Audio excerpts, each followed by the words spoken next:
नमस्कार मित्रों, स्वागत है आप सभी का एग्री ज्ञानपीठ अकेडमी में। और आज के दिन आपका जो एग्री इकोनॉमिक्स चल रहा था उसी को लेके ये आपका नेक्स्ट वीडियो लेक्चर यानी पार्ट नंबर 7 है। आपका fundamental of agree economics second semester का है। तो काफ़ी कुछ सिलेबस हो गया था। पिछले 6 पार्ट अगर नहीं देखा है तो बिल्कुल देखिएगा, बिना 6 पार्ट देखे आपको आगे समझ नहीं आएगा। तो आज के दिन जो भी आपका मीनिंग वगैरह रह गया था, काफ़ी चीज़ें रह गई थी। क्लासिफिकेशन मनी का रह गया था, मनी सप्लाई वगैरह क्या होता है, जनरल प्राइस इंडेक्स, इन्फ्लेशन, ये सारी चीज़ें होंगी बिल्कुल हिंदी में एक तरीके से आपको। जल्दी इंग्लिश का भी शुरू कर रहा हूँ मित्रों। एक चीज़ काफ़ी बुरी है जिसको कहना भी नहीं बन रहा है कि किस तरीके से मैं कहूँ। देखिएगा, दो चीज़ें होती हैं। एक ईमानदारी होता है, ईमानदारी के साथ पढ़ाई करोगे, भला कम पढ़ाओ, मतलब भले आपने पढ़ाई कम की हो लेकिन आपका मेहनत बहुत अच्छा रहता है, रिजल्ट भी बहुत अच्छा आता है।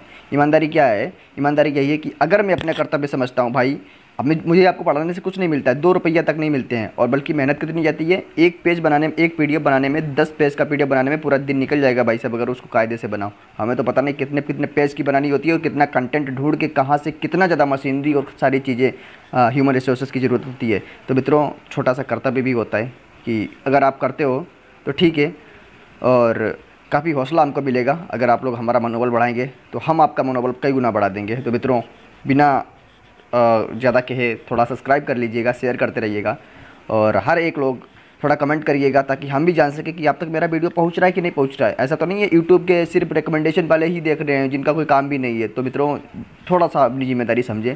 बाकी मेरी जिम्मेदारी है कि आपको एक भी क्वेश्चन आपसे बाहर नहीं जाएगा, एक भी, सारे क्वेश्चन आपकी रडार पर रहेंगे। पहला क्वेश्चन आपके सामने, मृदा का मुख्य कार्य कौन सा है? मृदा का मुख्य कार्य कौन सा है? तो ऑप्शन नंबर मुद्रा का। तो अभी सॉरी से जस्ट ही पढ़ाया हूँ तो मृदा सब आ रहा है मन में। तो मुद्रा का मुख्य कार्य क्या है मनी का? तो ऑप्शन नंबर सी, विनिमय का माध्यम। विनिमय का माध्यम। मुद्रा की कौन सी श्रेणी सरकारी गारंटी पर आधारित होती है? ऑप्शन नंबर सी हो जाएगा फिएट मुद्रा। फिएट मुद्रा। मुद्रा की आपूर्ति को प्रभावित करने वाला प्रमुख कारक कौन सा है? तो ऑप्शन नंबर सी हो जाएगा केंद्रीय बैंक। केंद्रीय बैंक, केंद्रीय बैंक। आप कोई ऑप्शन, कोई कमेंट बॉक्स में बताइए केंद्रीय बैंक कौन सा है हमारा। Option number 4, sorry question number 4, सामान्य मूल्य सूचकांक का उपयोग किया जाता है ऑप्शन नंबर सी के साथ मुद्रास्फीति मापन हेतु सामान्य मूल्य सूचकांक का यूज़ किया जाता है। अगला क्वेश्चन, निम्नलिखित में से कौन सी प्रत्यक्ष कर की श्रेणी में आता है? तो ऑप्शन नंबर ए हो जाएगा आयकर। आयकर जो है प्रत्यक्ष कर की श्रेणी में आता है। अगला क्वेश्चन, सार्वजनिक व्यय का मुख्य उद्देश्य क्या होता है? ऑप्शन नंबर बी हो जाएगा सार्वजनिक कल्याण। बैट का पूरा नाम क्या होता है? बैट टैक्स जो होता है उसका पूरा नाम क्या होता है मित्रों? Option number B value added tax. Value added tax. मुद्रास्फीति से क्या तात्पर्य होता है? ऑप्शन नंबर डी, कीमतों में निरंतर वृद्धि होती है, उसी को मुद्रास्फीति। मुद्रास्फीति को इंग्लिश में क्या कहते हैं? इन्फ्लेशन। इन्फ्लेशन यानी महंगाई। लेकिन महंगाई मुद्रास्फीति में थोड़ा अंतर होता है। दो जो चीज़ें होती हैं, जो भी दो शब्द एक जैसे होते हैं, उनमें थोड़ा जरूर अंतर होता है, वरना वो दो चीज़ होती नहीं। क्वेश्चन नंबर 9, सार्वजनिक राजस्व का एक स्रोत क्या है? क्या है? ऑप्शन नंबर बी प्रत्यक्ष कर। तो सार्वजनिक राजस्व का एक स्रोत है प्रत्यक्ष कर यानी डायरेक्ट टैक्स। कृषि किस प्रकार का कर है? बताओ भैया, एग्रीकल्चर कौन सा प्रकार का टैक्स है? तो आय आधारित टैक्स है, आय आधारित, बी नंबर ऑप्शन। देखो आपका एग्री इकोनॉमिक्स है, तो एग्री इकोनॉमिक्स का मतलब क्या है? एग्रीकल्चर से रिलेटेड जो भी इकोनॉमिक्स होगी। अब ऐसा नहीं है कि हम आपको पूरा बता दें, रेपो रेट बताओ, रिवर्स रेपो रेट बताओ, ये आपका आता ही नहीं है। बल्कि मैंने कई सारे लोगों को देखा, वो BSc agriculture student second semester के लिए ये दुनिया भर का मेथड पढ़ा रहे हैं। तो मित्रों, वही आपका आएगा जो लखनऊ यूनिवर्सिटी पूछता है, जो कानपुर यूनिवर्सिटी पूछता है, जो पुराने पेपर हैं, जो आपका सिलेबस है, इनको रख के अगर आपने तैयारी की, आप एग्जाम को निकालेंगे नहीं वरना फोड़ के आएंगे। 95% से ज़्यादा आप यूँ ही बना सकते हैं। मैं 98% की बात नहीं करता हूँ, लेकिन 95% से ज़्यादा आप जरूर बनाएंगे। और बैग की बात रही, बैग तो आपसे दूर दूर रहेगी भाई।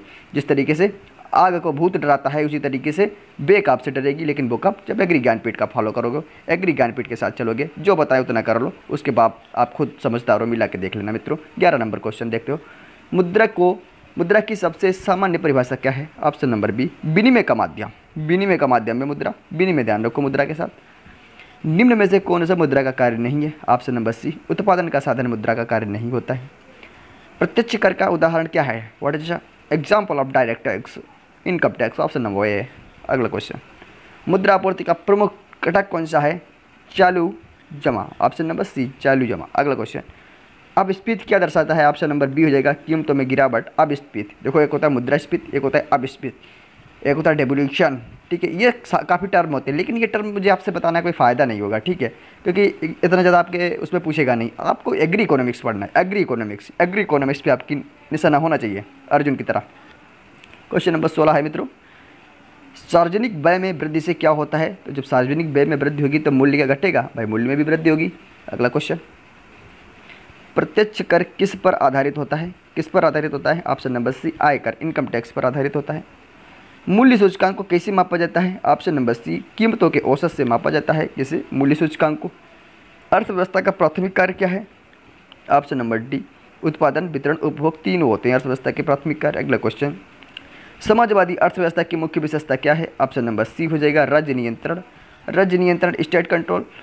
मिश्रित अर्थव्यवस्था में कौन से क्षेत्र शामिल होते हैं? ऑप्शन नंबर सी, सार्वजनिक और निजी। देखो मिश्रित का मतलब जहाँ पे सार्वजनिक और निजी, और भारत हमेशा मिश्रित चीज़ों का ही मालिकाना रहा है, ठीक है। चाहे मिश्रित इकोनॉमी हो, हर एक चीज़ लगभग मिश्रित। भाई हमारे यहाँ मिश्रित खेती भी होती है, ठीक है। और मिश्रित चीज़ एक तरीके से मध्यम मार्गी रास्ता होता है, यानी गुटनिरपेक्ष वाला, ठीक है। तो काफ़ी ज़्यादा मिश्रित चीज़ें मतलब अच्छा रहता है मिश्रित मॉडल, और भारत की आदत है मिश्रित चीज़ को अपनाना। बेट लागू होता है किस पे लागू होता है भाई? बेट किस पे लागू होता है? ऑप्शन नंबर ए, प्रत्येक उत्पादन स्तर पर।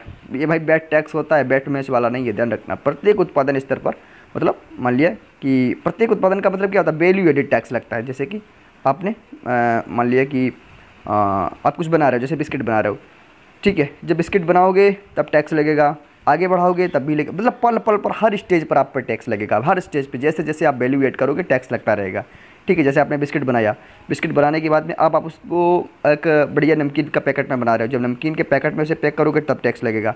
उसके बाद में जब आप और उसे एक्स्ट्रा बनाओगे कि इसे लाओ और बड़े पैकेट में बनाने, तब भी टैक्स लगेगा। यानी ज्यों ज्यों आप आगे बढ़ोगे टैक्स लगता जाएगा, वैल्यू जैसे जैसे ऐड करोगे वैसे वैसे टैक्स लगता जाएगा। मित्रों 23 नंबर है, मुद्रा आपूर्ति के मुख्य स्रोत कौन है? ऑप्शन नंबर डी हो जाएगा भाई, वाणिज्य बैंक, केंद्रीय बैंक, रिजर्व बैंक, तीनों होती हैं। वाणिज्य बैंक क्या होती है? कमर्शियल बैंक होती है। जैसे कौन सी आपकी कौन सी हो गई? यूनियन बैंक हो गई या SBI हो गया। तो ये केंद्र सरकार के बैंक। अब केंद्र सरकार के बैंक भी काफ़ी होते हैं, जैसे हमारा RBI भी हो गया, रिजर्व बैंक लो RBI हो गया, ठीक है। और केंद्रीय सरकार के वाणिज्यिक बैंक भी होते हैं भाई, वाणिज्य कमर्शियल बैंक होते हैं, वो भी गवर्नमेंटेड होते हैं ना।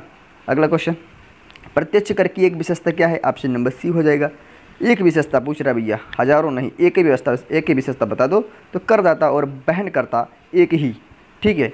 मतलब प्रत्यक्ष कर में क्या होता है? जो करदाता है और जो कर वहन करता है वो एक ही होते हैं, ठीक है, समझ रहे हो ना। अगला क्वेश्चन ऑप्शन नंबर सी इसमें लगा लियो। अगला क्वेश्चन है मित्रों 25 क्वेश्चन 25, मनी सप्लाई को मापा जाता है तो M1 M2 में। देखो ये क्वेश्चन जरूर आ जाता है, ये एग्री इकोनॉमिक्स से काफ़ी टच करता है। हालांकि ये पूछना नहीं चाहिए, लेकिन ये पूछता है, हर बार पूछता है। थोड़ा कठिन लगेगा, लेकिन M1 क्या है, M2 क्या है, ये एक मास्टर वीडियो लाएंगे, उसमें सारे कॉन्सेप्ट आपके क्लियर कर देंगे, जिंदगी भर नहीं भूलोगे। कभी भी कोई पूछ देगा M1 क्या है, M2 क्या है, बताओ भाई मुद्रा क्या है, ये सारी चीज़ें आपको एक वीडियो में मिल जाएगी।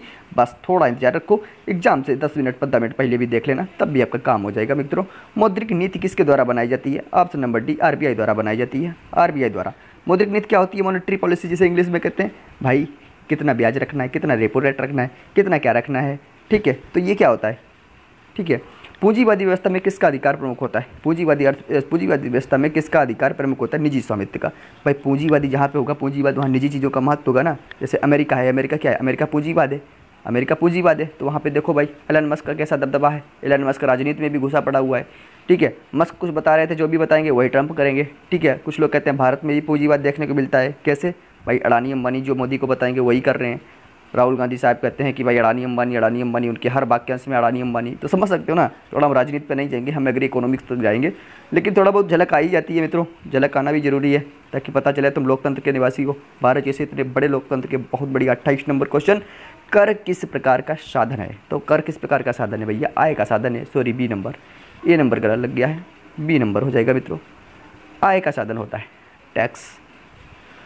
कर प्रणाली का मुख्य उद्देश्य क्या होता है? तो एक ही बात आता है, राजस्व को कलेक्ट करना, राजस्व। अगला है सार्वजनिक व्यय किस पर केंद्रित होता है? ऑप्शन नंबर सी, सामाजिक कल्याण पर। किस पर केंद्रित होता है? सामाजिक कल्याण पर। बताओ किस पर केंद्रित होता है? मतलब अगर आप सार्वजनिक व्यय कर रहे हो, पब्लिक डोमेन में पैसा खर्च कर रहे हो, तो क्यों खर्च करते हो? सामाजिक कल्याण। सामाजिक कल्याण का मतलब क्या है? जैसे मान लिया कि कोई योजना निकाल दी है, जैसे वृद्धावस्था पेंशन हो गया, बेटी बचाओ बेटी पढ़ाओ, ये सब सामाजिक कल्याण के लिए ही ना। अगले क्वेश्चन, कृषि कर का उद्देश्य क्या है? तो सरकार को राजस्व देना। सी नंबर ऑप्शन, सरकार को राजस्व देना, कृषि कर एग्रीकल्चर टैक्स का उद्देश्य। सामाजिक कल्याण के लिए व्यय किस श्रेणी में आता है? तो ऑप्शन नंबर बी किस श्रेणी में आता है? योजना व्यय। मुद्रा के माध्यम से मूल्य मापन को क्या कहते हैं? ऑप्शन नंबर डी, मूल्य मापक कहते हैं। अगला क्वेश्चन, जब सरकार व्यय से अधिक आय करती है तो वह कहलाता है बजट अधिशेष। जब सरकार व्यय से अधिक आय, समझ रहे हो ना, व्यय से अधिक आय करती है। ठीक है, मतलब व्यय कम होता है, खर्च कम होता है, लेकिन आय अधिक होती है। बजट अधिशेष हो जाता है, बजट बच जाता है। अधिशेष मतलब बजट बच जाता है। जैसे मान लो कि आपके पास 2000 रुपये हैं, खर्चा आपके पास 500 ही हुआ, 500 ही हुआ, 1500 बचा है, सॉरी 2000 रुपये हैं, आपने 1500 खर्च कर लिए, कितना बचे आपके पास 500, तो 500 क्या हुआ, 500 को ही बजट अधिशेष कह देंगे। तो बजट अधिशेष हमेशा अच्छा होता है, ख़राब नहीं होता है। ख़राब तब होगा जब 2000 हैं आपके पास और 2500 खत्म हो गए, तब बजट क्या बचेगा, तब बजट को क्या कहेंगे, एक इसके लिए टर्म होता है, आगे आ जाएगा तब बता देंगे भाई, ध्यान रखना इतनी बात मेरी। 35 नंबर क्वेश्चन देख लियो। भारतीय कर प्रणाली में कृषि आय पूर्णतः मुक्त है, पूर्णतः मुक्त है। बताओ भाई, भारतीय कर प्रणाली में कृषि आय, एग्रीकल्चर पे कोई टैक्स लगता है, बिल्कुल नहीं लगता है। अगला क्वेश्चन, मूल्य सूचकांक में कौन शामिल होता है, तो मूल्य सूचकांक में प्राइस, कीमत क्या है भाई, ये शामिल होता है, ये शामिल होता है, बहुत इंपॉर्टेंट है। सार्वजनिक ऋण का मुख्य स्रोत क्या है, ऑप्शन नंबर सी हो जाएगा, बाजार से उधारी। सार्वजनिक ऋण का मुख्य स्रोत हो जाता है बाजार से उधारी। मुद्रा का कालानुक्रमिक मूल्य क्या दर्शाता है, ऑप्शन नंबर सी, क्रय शक्ति, क्रय शक्ति। कौन सी अर्थव्यवस्था में संसाधनों का पूर्ण स्वामित्व सरकार के पास होता है, समाजवादी। भाई समाजवादी क्या कहते हैं, हमारे प्रस्तावना में लिखा हुआ है।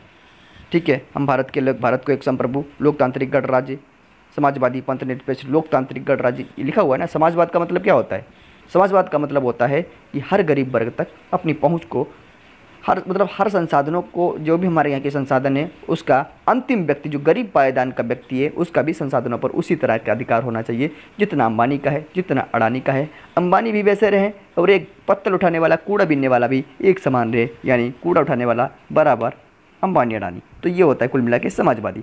तो कौन सी अर्थव्यवस्था संसाधनों का पूर्ण स्वामित्व सरकार के पास होता है, मतलब पूरा सरकार के पास। ये कहते हैं कि भी निजी के हाथों में कुछ नहीं रहेगा। ये किस पे, मतलब ये नहीं चाहते हैं कि अडानी अंबानी रहें, ये नहीं चाहते एलन मस्क राज करें, ये कहते हैं भाई सरकार ही सब करे, सब सरकार के नियंत्रण में हो। अगर सरकार के नियंत्रण में नहीं होगा तो ये क्या होगा भाई, ये पूंजीपति लोग हैं, ये क्या करेंगे, दास बना के रखेंगे।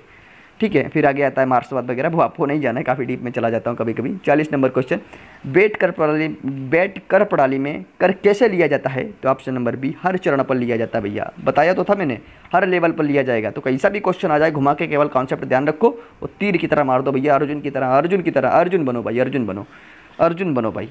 प्रत्यक्ष कर किस पर निर्भर करता है, तो बताओ भाई, प्रत्यक्ष कर निर्भर किस पर करेगा, तो कितनी बार बताओगे मेरे भाई, आय पर, आय पर। तो लगा लियो भैया मुन्ना भाई, आय पर, ऑप्शन नंबर ए। अगला क्वेश्चन 42, सार्वजनिक व्यय में सबसे अधिक व्यय होता है, ऑप्शन नंबर बी, ब्याज भुगतान पर होता है, ब्याज भुगतान पर होता है। बहुत शानदार, एकदम लाजवाब, जबरदस्त।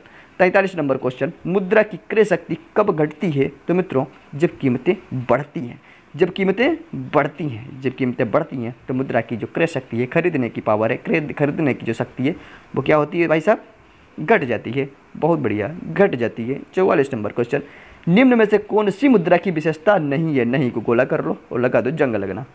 बताओ भाई, मुद्रा की विशेषता नहीं है, स्वीकार्यता।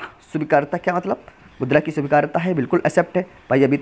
अभी आप कहीं 5 रुपये का सिक्का लेके जाओ या 20 रुपये का नोट लेके जाओ और कोई बोल दे भैया नहीं लूँगा, क्यों नहीं लेगो, क्योंकि भाई स्वीकार्यता है मुद्रा की, क्यों नहीं लोगे भाई, स्वीकार नहीं करोगे मारे जाओगे। स्थायी स्टेबिलिटी है, स्टेबिलिटी का मतलब रुकती है, रुकती है, ऐसा नहीं है कोई डर है कि भाई ऐसा करो 20 का नोट है, इसको कहीं पे छिपा के रख दो या कहीं डुका दो, उसको डुकाना कहते हैं, डुका दो, क्योंकि ये पता चले आज चल रही है कल नहीं। भाई स्टेबिलिटी है, चलेगी, स्वीकार्यता है। विभाज्यता है भाई, विभाज्यता, विभाज्यता, विभाज्यता का मतलब, अब भाई जैसे आपने 20 रुपये किसी को दिए और आपको सामान मिला 5 रुपये का, तो 15 रुपये दिएगा ना वापस आपको, तो विभाज्य करेगा ना। अब जंग लगना क्या है, क्या भाई मुद्रा पे जंग लग जाती है क्या, बताओ भाई, 20 रुपये का नोट जंग लग जाएगी क्या, अगर जंग लग जाएगी तो आपका ऑप्शन सी हो जाएगा। 45 नंबर क्वेश्चन, अर्थव्यवस्था का उद्देश्य क्या है, जाहिर सी बात है संसाधनों का अधिकतम उपयोग, संसाधनों का अधिकतम उपयोग। बजट घाटा तब होता है जब आय व्यय से कम हो। ठीक है, ऑप्शन नंबर सी हो जाएगा, ऑप्शन नंबर सी। ठीक है, ठीक है, आय आपकी कम है, व्यय बहुत कर रहे हो, बजट में घाटा तो लगेगा मित्रों। ठीक है, वस्तु एवं सेवा कर जीएसटी किस प्रकार का कर है, तो जीएसटी डायरेक्ट है कि इनडायरेक्ट, इनडायरेक्ट है। GST good and service tax indirect होता है, इनडायरेक्ट होता है। ठीक है, डायरेक्ट का मतलब जो आपसे डायरेक्ट लग रहा हो, जो आपसे डायरेक्ट लग रहा हो। इनडायरेक्ट का मतलब गुड्स एंड सर्विस टैक्स, जैसे सामान होते हैं। अब ऐसा तो नहीं है कि जैसे कोई सामान आप खरीदने गए हो तो आप पे डायरेक्ट टैक्स लग जाए, नहीं लगेगा ना। ठीक है, तो गुड्स और सर्विस टैक्स पे जो टैक्स लगता है वो इनडायरेक्ट लगता है, फिर चाहे कोई भी गुड्स हो चाहे कोई भी सर्विस हो मित्रों। 48 नंबर क्वेश्चन, समाजवादी अर्थव्यवस्था में मूल्य कैसे निर्धारित होता है? ऑप्शन नंबर बी, सरकार द्वारा, हमारी गवर्नमेंट द्वारा, हमारे मोदी जी द्वारा निर्धारित होता है। अगला क्वेश्चन, मिश्रित अर्थव्यवस्था में दोनों क्षेत्रों का उद्देश्य होता है, दोनों क्षेत्रों का उद्देश्य होता है। ऑप्शन नंबर सी, सामाजिक कल्याण। बहुत बढ़िया, शानदार, जबरदस्त, लाजवाब। करों का वर्गीकरण मुख्यतः होता है, तो ऑप्शन नंबर बी ए हो जाएगा, 2 भागों में होता है, 2 भागों में। मुद्रा आपूर्ति में कौन शामिल नहीं है? Option number C, credit card शामिल नहीं है, क्रेडिट कार्ड शामिल नहीं है। वस्तुओं की कीमतें बढ़ने पर कौन सी स्थिति उत्पन्न होती है? तो ऑप्शन नंबर सी, मुद्रास्फीति। भाई वस्तुओं की कीमत जब बढ़ जाएगी तब इन्फ्लेशन हो जाएगा, इन्फ्लेशन हो जाएगा तो भाई साहब हमारे खरीदोगे नहीं, आप खरीदोगे नहीं। 5 रुपये की चीज़ 50 में हो जाएगी, खरीदोगे नहीं, कतई नहीं खरीदोगे। करों से प्राप्त राशि को क्या कहते हैं भाई? क्या कहते हैं बताओ भाई? जो कर हैं, जो टैक्स है, उनसे जो राशि आ रही है उसको आप क्या कहेंगे? तो भैया सार्वजनिक राजस्व है, सार्वजनिक राजस्व है, पब्लिक पैसा है, पब्लिक का पैसा है, पब्लिक का पैसा है, खा मत जियो। अप्रत्यक्ष कर का बोझ किस पर होता है? किस पर होता है? अप्रत्यक्ष कर, इनडायरेक्ट कर का बोझ किस पर होता है? भैया उपभोक्ता पर होता है, उपभोक्ता पर। क्यों होता है बताओ भाई? अगर आप क्या लेने जाते हो, क्या लेने जाते हो? अगर आप 1 रुपये की टॉफ़ी लेने जाते हो, ठीक है, उस पर भी आपको टैक्स लगता है। आप कौन है? आप उपभोक्ता है, उपभोक्ता, आप उसका उपभोग करेंगे। तो अप्रत्यक्ष कर का बोझ किस पर होता है? तो उपभोक्ता पर, उपभोक्ता पर। उत्पादक पर थोड़े ना होगा भाई, उत्पादक तो उत्पादक कर ही रहा है, करदाता पर। भाई अब टैक्स डाटा कोई इसमें डायरेक्ट तो है नहीं, ठीक है, फिर वो लंबा चौड़ा चला जाएगा। वो लंबा चौड़ा चला जाने के लिए एक वीडियो आ रहा है, उसको देखना, चौक से देखना मेरे भाई, उसमें सबको आपको बता दिया जाएगा। उस वीडियो में इतना भी बता दिया जाएगा कि अगर आपको कुछ भी नहीं पता हो, अगर आप जीरो हो तब भी आप हीरो बन के आओगे, हीरो बन के आओगे। ये खासकर हमारे बैक वाले भाई साहब जो बैक से डरते हैं, जो कहते हैं कि भाई कहीं भी 18-17 नंबर ला लिए जाए। आप 18 नहीं, आप 20-25 नंबर लाओगे, केवल उस वीडियो को सुन लेना। लेकिन उस वीडियो का महत्व तभी होगा जब ये सारे वीडियो देख लोगे। 55 नंबर क्वेश्चन, योजना आयोग का मुख्य कार्य क्या था? तो योजना निर्माण करना। देखो योजना आयोग की जगह पर ही आया नीति आयोग। योजना आयोग अच्छी तरीके से काम नहीं कर रहा था। 2014 में मोदी जी की सरकार बनी, बोला योजना आयोग को फेंक दो, नीति आयोग को लाओ। नीति आयोग आया तो योजना आयोग का काम था योजना का निर्माण करना। देखो योजना आयोग में एक सबसे बड़ी कमी क्या थी भाई? कोई भी चीज़ होती है आपको ग्रामीण क्षेत्र से चीज़ों को उठाना चाहिए ना, लेकिन योजना आयोग क्या करता था?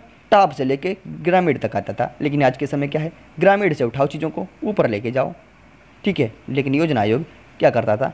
गाँव की नहीं सुनता था, ग्रामीणीकरण नहीं कर रहा था, विकेंद्रीकरण नहीं कर रहा था। ये सारी चीज़ें इसमें कमी थी, लेकिन ये सारी चीज़ें नीति आयोग ने भुला दिया। नीति आयोग में एक थिंक टैंक की तरह काम करता है, सभी के विचार, सभी राज्य, सभी केंद्र, सब कुछ उसमें इन्वॉल्व होता है, सभी के हित से फैसला लिया जाता है। अगर भाई 10 लोग हैं, 4 ही लोगों से पूछोगे, 6 लोगों को नकार दोगे और फैसला लो लोगे, तो कैसा रहेगा? योजना आयोग इसी तरीके से असफल हो गया। अब क्या है? नीति आयोग में 10 लोग हैं, 10 लोग फैसला लेंगे, चौड़े से लेंगे। अगला क्वेश्चन है आपका, भारतीय अर्थव्यवस्था किस प्रकार की है? क्या क्वेश्चन है? मिश्रित अर्थव्यवस्था, कई बार बता दिए, हम सब मिश्रित किए बैठे हैं। किस कर को उपभोक्ता वहन करता है? किस कर को उपभोक्ता वहन करता है? तो ऑप्शन नंबर सी, बिक्री कर को। बिक्री कर को जीडीपी का पूरा नाम ग्रॉस डोमेस्टिक प्रोडक्ट हो जाता है। अगला क्वेश्चन, इकोनॉमी के यानी अर्थव्यवस्था के कौन कौन से अंग होते हैं? तो सभी अंग हो जाते हैं। उत्पादन होता है, वितरण होता है, उपभोग। ये तो 3 अर्थव्यवस्था के बहुत इंपॉर्टेंट आयाम हो जाते हैं। एकदम बढ़िया, बहुत शानदार मित्रों, लाजवाब, बहुत बढ़िया। 61 नंबर क्वेश्चन, कृषि क्षेत्र में सरकारी निवेश क्या कहलाता है? ऑप्शन नंबर सी, सार्वजनिक पूंजी व्यय। सार्वजनिक पूंजी व्यय। कर एक प्रकार का क्या है मित्रों? तो ऑप्शन नंबर सी हो जाएगा, बाध्य भुगतान हो जाता है। अप्रत्यक्ष कर का एक उदाहरण क्या है? ऑप्शन नंबर सी, उत्पाद शुल्क हो जाएगा, उत्पाद शुल्क हो जाएगा। अर्थव्यवस्था में मुद्रा आपूर्ति कौन नियंत्रित करता है? कौन नियंत्रित करता है मुद्रा आपूर्ति? ऑप्शन नंबर बी हो जाएगा, आरबीआई करता है कंट्रोल, आरबीआई करता है कंट्रोल। सार्वजनिक व्यय बढ़ने पर क्या प्रभाव पड़ता है? ऑप्शन नंबर सी, रोजगार बढ़ जाता है। सार्वजनिक व्यय बढ़ेगा, रोजगार बढ़ जाएगा।